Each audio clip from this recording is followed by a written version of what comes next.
പ്രവാസ ലോകത്തെ വാർത്തകളും വിശേഷങ്ങളും അതുപോലെ മാറി മാറി വരുന്ന നിയമങ്ങളും നേരത്തെ അറിയാൻ ഈ ചാനൽ സബ്സ്ക്രൈബ് ചെയ്യൂ. അടുത്തുള്ള ബെല്ലൈക്കൺ എനേബിൾ ചെയ്യാൻ മറക്കേണ്ട. നമസ്കാരം, ഒമാൻ വാർത്തകളിലേക്ക് സ്വാഗതം. ഇന്ന് ജൂൺ 26. പ്രധാന വാർത്തകൾ. ഒമാനിൽ കഴിഞ്ഞ വർഷം പുതിയതായി 221 HIV കേസുകൾ റിപ്പോർട്ട് ചെയ്തു. HIV ബാധിച്ചവരിൽ 54 പേർ സ്ത്രീകളാണ്. രാജ്യത്തെ ആകെ HIV ബാധിതരുടെ എണ്ണം 2339 ഉയർന്നുവെന്നും centre for disease control and പ്രിവെൻഷനിലെ immunodeficiency and sexually transmitted infection വിഭാഗം മേധാവി ഡോക്ടർ സയാന ബിന്ത് കൽഫൻ അൽ ഹബ്സിയ പ്രാദേശിക പത്രത്തിന് നൽകിയ അഭിമുഖത്തിൽ പറഞ്ഞു. രാജ്യത്ത് താപനില ഉയർന്ന നിലയിൽ. ഇന്നലെ 49.8 ഡിഗ്രി സെൽഷ്യസ് ആണ് ഹംറ അദ്റൂ പ്രദേശത്ത് റിപ്പോർട്ട് ചെയ്തത്. സുനൈനയിൽ 49.2 ഡിഗ്രിയും രേഖപ്പെടുത്തി. ഫഹൂദിൽ 48 ഡിഗ്രി, മക്ഷിൻ, ഹൈമ, ബിദിയ, അൽഖാബിൽ എന്നിവിടങ്ങളിൽ 47.8 ഡിഗ്രി, ബുറൈമിയിൽ 47.7 ഡിഗ്രി സെൽഷ്യസ് എന്നിങ്ങനെയാണ് താപനില റിപ്പോർട്ട് ചെയ്തത്. സമീപ ദിവസങ്ങളിലെ ഏറ്റവും ഉയർന്ന താപനിലയാണിത്. ചൂട് ഉയരുമെന്നാണ് കാലാവസ്ഥാ വിദഗ്ധർ നൽകുന്ന സൂചന. ബാത്തിന തീരദേശപാതയുടെ 1ാം ഘട്ട നിർമ്മാണ പ്രവൃത്തികൾ ആരംഭിച്ചു. റോഡ് വികസനവുമായി ബന്ധപ്പെട്ട് ഗതാഗത ആശയവിനിമയ വിവരസാങ്കേതിക മന്ത്രാലയവും കൺസോളിഡേറ്റ് കോൺട്രാക്ടേഴ്സ് കമ്പനിയും നേരത്തെ കരാർ ഒപ്പുവെച്ചിരുന്നു. രാജ്യത്ത് നടപ്പിലാക്കാനിരിക്കുന്ന പ്രധാന ഗതാഗത പദ്ധതിയാണിത്. ചരക്ക് നീക്കത്തിലെ മുന്നേറ്റം കൂടി പദ്ധതി വഴി സാധ്യമാകും. പാലങ്ങൾ ഉൾപ്പെടെ പദ്ധതിയുടെ ഭാഗമായി വരുന്നുണ്ട്. ബർക്ക, മുസന്ന, സുവൈക്ക്, ലിവ, ഷിനാസ് എന്നീ പ്രദേശങ്ങളിലൂടെയാണ് പാത കടന്നുപോകുന്നത്. പദ്ധതി 1ാം ഘട്ടത്തിൽ 30 കിലോമീറ്റർ പാതയാണ് നിർമ്മിക്കുന്നത്. ഏഷ്യയിലെ ഏറ്റവും വൃത്തിയുള്ള 2ാമത്തെ നഗരമായി മസ്കത്ത്. ന്യൂംബിയോ മലിനീകരണ സൂചിക പ്രകാരമാണിത്. ലോകത്തുടനീളമുള്ള നഗരങ്ങളിലെ മലിനീകരണ ഘടകങ്ങൾ വിലയിരുത്തിയാണ് റിപ്പോർട്ട് തയ്യാറാക്കിയത്.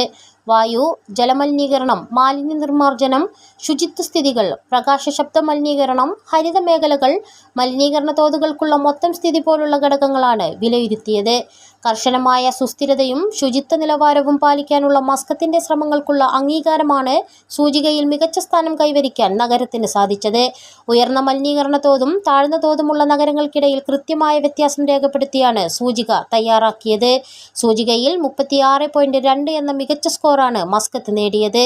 പരിസ്ഥിതി സംരക്ഷണത്തിലും പദ്ധതികളിലും പ്രസിദ്ധി നേടി മറ്റ് പ്രധാന ഏഷ്യൻ നഗരങ്ങളെ അപേക്ഷിച്ച് ശക്തമായ നിലയാണ് ഇത് സൂചിപ്പിക്കുന്നത്. പ്രദേശവാസികൾക്കും വിനോദസഞ്ചാരികൾക്കും ഒരുപോലെ സുരക്ഷിതവും പരിസ്ഥിതിപരവുമായ ഉത്തരവാദിത്വവുമുള്ള ജീവിതശൈലി പ്രോത്സാഹിപ്പിക്കുന്നതിൽ മസ്കത്തിനുള്ള പ്രതിബദ്ധത കൂടിയാണ് ഈ നേട്ടം.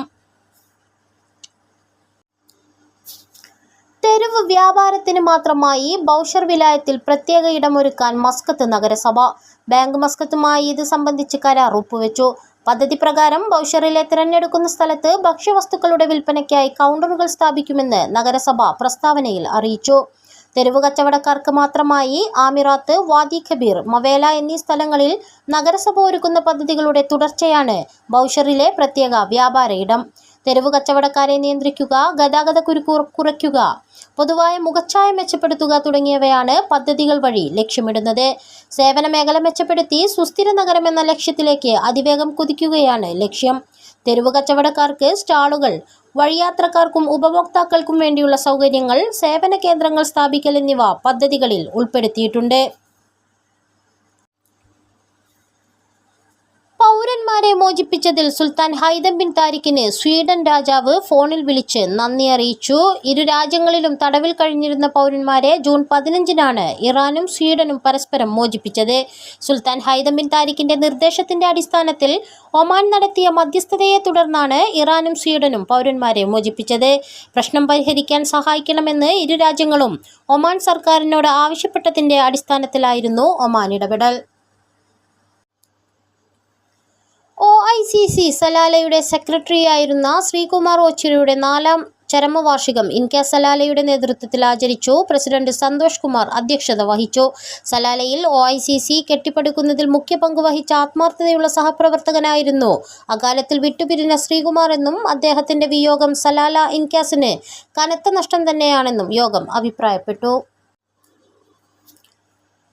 മസ്കത്തിൽ മരണപ്പെട്ട നമ്പി രാജേഷിന്റെ കുടുംബത്തിന് നഷ്ടപരിഹാരം നൽകാനാകില്ലെന്ന് എയർ ഇന്ത്യ എക്സ്പ്രസ്.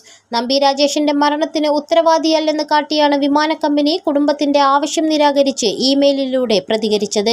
എയർലൈൻ സമരം കാരണം നമ്പി രാജേഷിന്റെ ഭാര്യയ്ക്കും അമ്മയ്ക്കും മസ്കത്തിലേക്ക് പോകാൻ കഴിഞ്ഞിരുന്നില്ല. മസ്കത്തിലെ ആശുപത്രിയിൽ അത്യാസന്ന നിലയിലായിരുന്ന നമ്പി രാജേഷിനടുത്തെത്താൻ ശ്രമിച്ച ഭാര്യയടക്കമുള്ളവർക്ക് അതിന് സാധിക്കാതിരുന്നത് എയർ ഇന്ത്യ എക്സ്പ്രസ് ജീവനക്കാരുടെ സമരം കാരണമായിരുന്നു.